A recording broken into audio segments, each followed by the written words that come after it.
Tout est politique, bonjour et bienvenue sur i24 News. Dans l'actualité cette semaine, les primaires de l'UMP sont sur les rails. On a le bureau politique validé dans une ambiance apparemment sereine et tout le monde est content. Nicolas Sarkozy, Bruno Le Maire, Alain Juppé, Nathalie Kosciusko-Morizet. Ça y est, c'est la fin de la machine à perdre, Mickaël Darmon, bonjour. On verra, en tout cas c'est le début d'un jeu démocratique. Effectivement, tout va se passer maintenant à la télé et le maillon faible va devenir le jeu préféré à l'UMP. Christian Mallard, bonjour. Bonjour. Vous avez fait tomber la veste cette semaine. Oui, je suis en battle dress parce que la suite promet avec l'Iran et les négociations. Alors justement, voilà, l'Iran, cette fois-ci, on est dans la dernière ligne droite. On est dans la dernière ligne droite, mais avec beaucoup de doutes à l'horizon, parce qu'il y a beaucoup de points litigieux qui restent et qui n'ont pas été négociés. Et cela promet donc cette bataille dont je vous parle jusqu'au 30 juin. Tout est politique, l'UMP en ordre de bataille. Ce sera donc le 20 novembre 2016 et c'est cet homme qui a réussi l'impossible, mettre tout le monde d'accord. Écoutez Thierry Solère, le grand ordonnateur de ces primaires. Si vous, Mickaël Darmon, ou vous, Jean-Pierre Elkabbach, vous voulez être candidat au premier tour de la présidentielle, il faut recueillir des parrainages de 500 maires, parlementaires, conseillers généraux et régionaux. On n'a pas voulu prendre une règle très différente. On a abaissé le seuil à 250 et on a voulu mettre un nombre minima de parlementaires. Ça, c'était Thierry Solère avant le bureau politique. Mickaël, finalement, c'est un bureau politique pas comme les autres.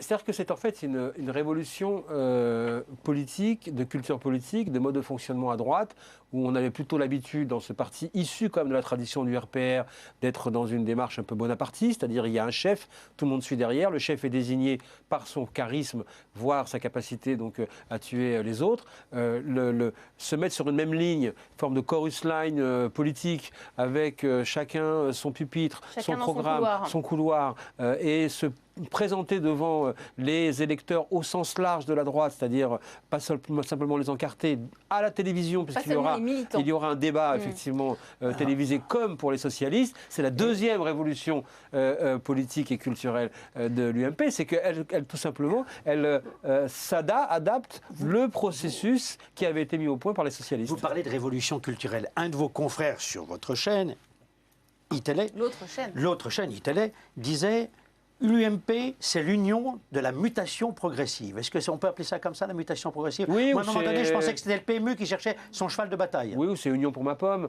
En fait, l'idée, c'est que de toute façon, on voit bien que tout a évolué. Nicolas Sarkozy arrive au début en prenant l'UMP, il est contre les primaires, il fait tout pour les étouffer. Et puis, il s'aperçoit que, selon son analyse, il n'y a plus de concurrents. Donc il n'y a que lui. Donc du coup, il aime les primaires. Ça, je parle du point de vue de l'analyse effectivement de Nicolas Sarkozy. Sauf que la réalité, elle est faite pour être transformée. On voit bien que de toute façon, les primaires, ça va être un processus inédit, parfois incontrôlable, de ce qui peut se passer dans la désignation du candidat pour l'élection présidentielle. Aujourd'hui, les sondages, par exemple, donnent égalité, pratiquement égalité, 30-31%, Sarkozy et Juppé. Ça veut dire que ce qui va se passer entre les deux tours sera déterminant par rapport à ceux qui ensuite vont apporter leur suffrage et passer les accords. Ça, c'est la première des choses. La deuxième des choses, c'est comme on l'a vu pour les socialistes, la primaire, elle règle au fond en public des histoires internes très fortes. Et très lointaines. Pour la droite, on va certainement assister au dernier volet de la guerre Balladur-Chirac. C'est-à-dire que, bien sûr qu'on en est là. Regardez qui va être, qui va se présenter. François Fillon, Alain Juppé, Xavier Bertrand, Nathalie Kosciusko-Morizet, Nicolas Sarkozy. Je ne sais pas s'ils ont des chances. Je ne sais rien.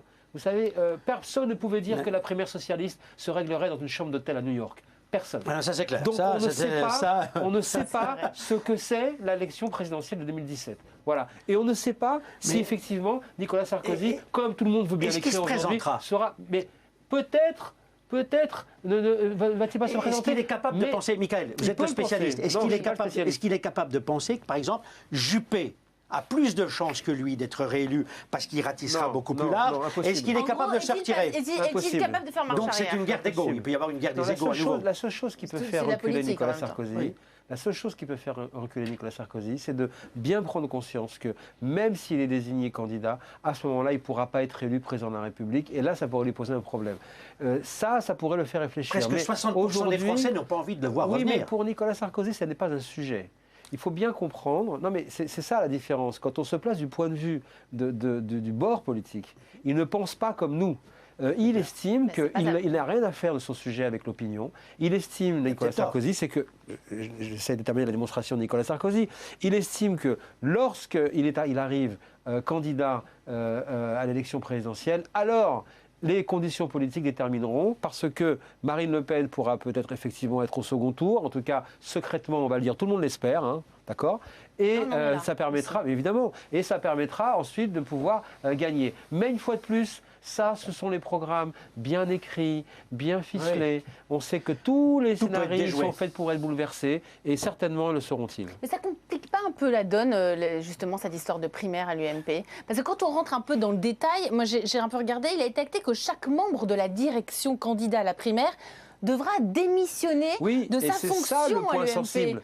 Mais c'est ça le point Sarkozy devra démissionner mais François Fillon et Alain Juppé n'arrêtent pas d'appuyer sur ce point-là en disant il faut que le président démissionne. Pourquoi? Parce que si jamais la droite perd l'élection présidentielle, il n'est pas question que Nicolas Sarkozy revienne à la tête de l'UMP et règle ses comptes autour de lui.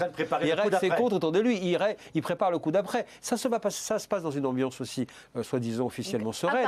En réalité, c'est pas vrai. On est en train de vivre, du point de vue de Nicolas Sarkozy, une sorte de nouvelle affaire Clearstream, avec François Fillon, accusé d'avoir incité le pouvoir à lui chercher des noises sur les pénalités après le déjeuner fameux avec Jean-Pierre Jouyet, secrétaire général de l'Élysée. Nicolas Sarkozy se balade dans les couloirs en disant il est mort François Fillon, je l'aurai. Donc il ne faut pas prendre au sérieux, surtout pas prendre au sérieux Sarkozy lorsqu'il déclare vous avez vécu Fillon, Copé, vous ne vivrez pas Sarkozy-Juppé. Et non, et pourquoi? Parce qu'on va vivre Sarkozy-Fillon. Allez, tout est politique, on passe à l'Iran.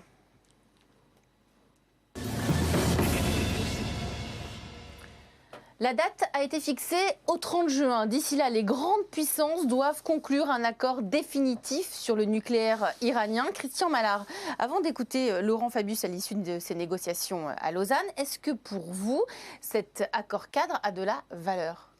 Oui, il a de la valeur parce que d'abord, on a évité la rupture. Et toute rupture aurait été catastrophique pour l'avenir. Ça, c'est clair. Maintenant, quand j'entends Barack Obama dire que c'est une entente historique, je me dis qu'il va très vite en besogne parce qu'il y a quand même un certain nombre de points qui ne sont toujours pas réglés. D'abord, on ne sait pas sur combien de temps va durer cet accord. Les Occidentaux souhaitent 15 ans, les Iraniens disent 10. On n'a pas réglé le problème. Il y a le problème de la question de la recherche sur, la recherche du développement que veut l'Iran. Parce que les Iraniens disent, on avait 20 000 centrifugeuses qui produisent de l'uranium enrichi, on accepte d'en avoir 6 000, mais dans le même temps, on veut pouvoir poursuivre une recherche plus sophistiquée. On ne nous dit pas sur quel type de recherche ça va porter et combien de temps ça va durer. On a un peu l'impression que cette histoire de nucléaire iranien, finalement, c'est surtout la victoire diplomatique de Barack Obama. On a l'impression qu'il a très très bien joué diplomatiquement. Il a bien joué parce qu'il a exercé beaucoup de pression sur les partenaires, en particulier sur Laurent Fabius et sur la France, la France était très réaliste, a bien vu qu'il y avait quand même des choses qui ne collaient pas dans cet accord. Et en même temps, c'est vrai que Obama n'a qu'une chose en tête, faire de l'Iran le pilier de la stabilité au Moyen-Orient. On l'a dit avec Michael la semaine dernière quand on en parlait sur solution de rechange avec l'Arabie Saoudite qui a posé beaucoup de problèmes. Parce que l'Iran, elle peut devenir un allié face aux djihadistes, par exemple? L'Iran est un allié aujourd'hui des États-Unis et de l'Occident contre l'État islamique, mais elle ne peut pas être un allié de l'Occident quand on voit que l'Arabie Saoudite, par exemple, a des problèmes contre les milices chiites soutenues par l'Iran au Yémen. C'est un accord historique quand même. Non, on ne peut pas parler. Vous pinaillez sur les détails, sur les centrifugeuses et la casserole. Attendez, mais enfin, c'est quand même un accord historique. Sur le plan géopolitique, non, c'est pas un renversement d'alliance majeure. Le 30 juin, c'est ce que cherche Obama, un renversement d'alliance majeure, pour reprendre votre expression. On n'en est pas là. Moi, je vous dis qu'il y aura beaucoup de... Je ne suis pas prophète, il y aura beaucoup de rebondissements d'ici le 30 juin. Pourquoi? Parce que aussi, regardez le problème des levées des sanctions. Les Iraniens exigent toujours une levée des sanctions immédiate et totale. C'est ce qui va leur permettre économiquement à cette jeunesse de pouvoir quand vous regardez l'accord, s'ouvrir. Quand vous regardez l'accord, Elisabeth, aujourd'hui, le problème n'a pas été réglé. Les Occidentaux, et la France en particulier, dit lever des sanctions progressives parce qu'on veut pouvoir rétablir l'embargo si Oui, on, ça, si c'est on du- s'apperçoit. Non, non. Si on s'aperçoit. Si on s'aperçoit que l'accord n'est pas respecté, que les Iraniens ne tiennent pas leurs engagements. Or, l'histoire La nous a réalité, prouvé. c'est que quand même la Non. moitié du MEDEF français Non, est déjà non. implanté. L'histoire nous a en prouvé. Iran pour, L'histoire pour signer les nous a contrats. prouvé que les Iraniens nous ont menti jusqu'alors sur beaucoup de points, y compris la recherche en sous-sol de certaines centrales. Christian, Pardon. un petit focus. On va regarder Laurent Fabius Oui, justement à l'issue de ces négociations et vous allez nous dire 2-3 mots sur Oui. l'attitude de la France. C'est une étape positive, incontestablement positive, et il y a eu des avancées. Aussi bien la question à laquelle je répondais sur le nombre des centrifugeuses, sur le stock d'uranium, sur Arak, sur toute une série de points. En même temps, il faut prendre la totalité des paramètres. Il y a encore des questions à régler et surtout des précisions à apporter. Laurent Fabius n'est pas dupe sur ce sujet. Non, il n'est pas dupe. Et heureusement qu'on a eu Laurent Fabius, parce que je pense que ça a été, dans toutes ces négociations, l'homme qui a été le plus réaliste face à ces problèmes posés par l'Iran. Alors moi, je voudrais ajouter 2 choses, Michael. J'ai lu attentivement l'interview que Barack Obama a accordée dans son bureau ovale dimanche dernier au plus grand éditorialiste américain, Thomas Friedman. Et Obama a dit, mais écoutez, nous, on est quand même une superpuissance, on peut prendre des risques calculés, c'est important. Nous avons un budget de défense de 600 milliards de dollars. Les Iraniens n'ont qu'un budget de défense de 30 milliards de dollars. Et il ajoute, je sais qu'ils ne peuvent pas nous combattre. Bon, ça, ils ne peuvent pas nous combattre autrement, on l'a vu sur le terrain. Maintenant, Obama continue à dire, mais on doit cependant continuer à travailler pour empêcher les actes de déstabilisation de l'Iran et son sponsoring du terrorisme. C'est Obama qui est en train de vous dire « Je veux faire de l'Iran le pilier de la stabilité au Moyen-Orient » et qui vous dit ça. Vous trouvez que c'est cohérent, vous? Cela dit, on disait les mêmes choses sur les Émirats et sur les pays du Golfe, avec lesquels il y a des accords liés au pétrole et liés à d'autres sujets. Donc c'est pour ça que je ne suis pas sceptique, je suis prudent. De ce genre de propos balancés. En réalité, ce que l'on voit quand même, c'est qu'Obama va rentrer dans l'histoire de la diplomatie comme étant celui qui a initié le grand renversement d'alliance entre le monde sunnite et le monde chiite. Il ose. Il a dit le calcul est risqué. On prend le calcul, le risque est calculé, pardon. Donc on verra.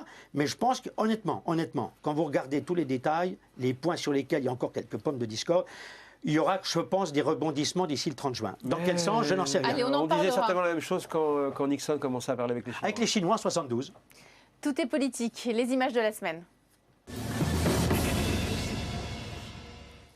Mickaël, on revient vers vous. Votre image de la semaine, c'est l'affiche de la RATP pour un concert au bénéfice des chrétiens d'Orient qu'on va voir sur nos écrans. La RATP avait dans un premier temps censuré cette affiche. Absolument, une affiche qui a été au fond absolument symbolique de ce qui se passe en France et de la confusion que l'on peut avoir aujourd'hui au niveau de la laïcité lorsqu'on interprète de manière intégriste la notion de la laïcité ou de la neutralité, parce que supprimer la mention pour les chrétiens d'Orient, elle avait été barrée, elle avait été enlevée.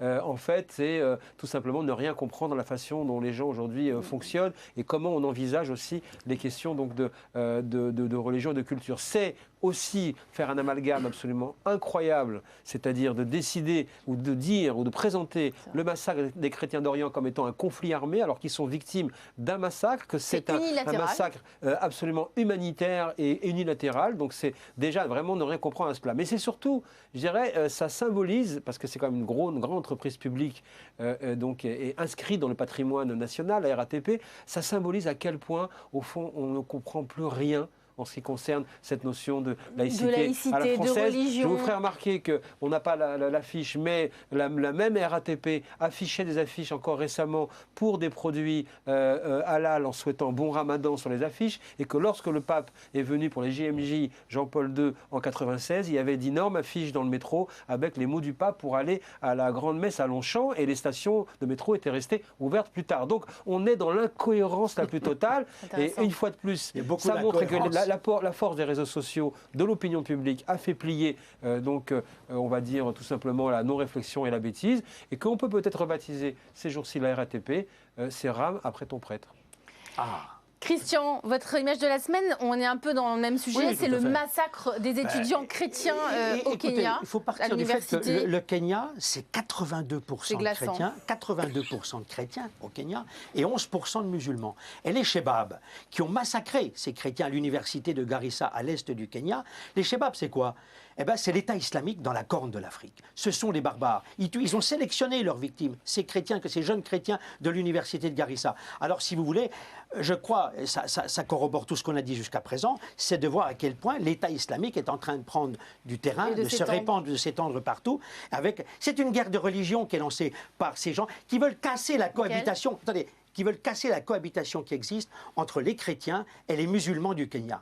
Et c'est aussi la preuve toujours que le système du mort au kilomètre fonctionne. Pas un président n'a demandé une marche en faveur des victimes au Kenya. Merci de le noter. Tout à fait. Merci messieurs. On se retrouve juste après les infos avec notre invité cette semaine.